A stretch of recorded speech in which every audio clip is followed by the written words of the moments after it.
এভাবেই সৌদি আরবে এখন পর্নোতারকাদের জন্য লাল গালিচা বিছিয়ে দেওয়া হচ্ছে। একসময়ের চরম রক্ষণশীল সৌদি এখন আমূল পরিবর্তনের মধ্য দিয়ে যাচ্ছে। যুবরাজ মোহাম্মদ বিন সালমানের ভিশন 2030 প্রকল্পের অধীনে দেশটি নতুন সাংস্কৃতিক ও বিনোদন কেন্দ্রে পরিণত হওয়ার পথে হাঁটছে। এই রূপান্তরের ধারায় অতি সম্প্রতি জেদ্দায় আয়োজিত red sea international film festival সহ বিভিন্ন আন্তর্জাতিক অনুষ্ঠানে পশ্চিমা বিনোদন জগতের অনেক আলোচিত ও বিতর্কিত ব্যক্তিত্বের উপস্থিতি বিশ্বজুড়ে ব্যাপক আলোচনার জন্ম দিয়েছে। বিশেষ করে আন্তর্জাতিক পর্নোগ্রাফি জগতের সঙ্গে যুক্ত বা ওই ক্ষেত্র থেকে মূলধারার বিনোদনে আসা তারকাদের রাজকীয় সম্মান ও লাল গালিচায় উপস্থিত করার বিষয়টি অনেককেই চমকে দিয়েছে। জেদ্দার লোহিত সাগরের উপকূলে আয়োজিত চলচ্চিত্র উৎসবে হলিউড ও বলিউডের প্রথম সারি তারকাদের পাশাপাশি এমন কিছু মুখ দেখা গেছে যারা আন্তর্জাতিক বিনোদন জগতে তাদের খোলামেলা বা বিতর্কিত কেরিয়ারের জন্য পরিচিত।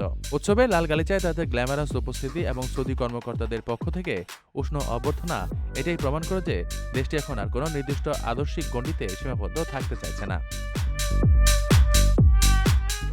বিদেশি পর্যটন আকর্ষণ এবং বিশ্বমঞ্চে নিজেদের উদার হিসেবে তুলে ধরার প্রয়াসে সৌদি সরকার এখন যেকোনো ধরনের সামাজিক সংস্কার ও বিনোদনমূলক কার্যক্রমকে প্রশ্রয় দিচ্ছে। রেড সি ফিল্ম ফেস্টিভ্যালের বাইরেও রিয়াদ সিজন বা বিভিন্ন ফ্যাশন শোতে এমন অনেক আন্তর্জাতিক ব্যক্তিত্বকে আমন্ত্রণ জানানো হচ্ছে যাদের কয়েক বছর আগেও এই পবিত্র ভূমিতে প্রবেশ ছিল অকল্পনীয়। সৌদি আরবের জেনারেল এন্টারটেইনমেন্ট অথরিটি বর্তমানে দেশটিতে কনসার্ট, রেসিং ইভেন্ট এবং বিশ্বমানের উৎসবের আয়োজন করছে।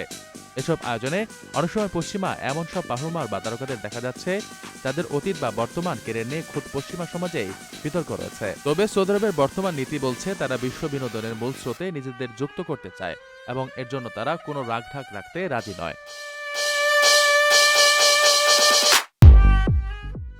আপনার স্বপ্নগুলো আকাশ ছুবে প্রবাসীর হেলিকপ্টারের মাধ্যমে। বিয়ে, জন্মদিন অথবা যে কোনো বিশেষ প্রয়োজনে হেলিকপ্টার ভাড়া করতে যোগাযোগ করুন স্ক্রিনে দেয়া নাম্বারে। প্রবাসীর হেলিকপ্টার, নিরাপদ ও সাশ্রয়ী বাহনের বিশ্বস্ত নাম।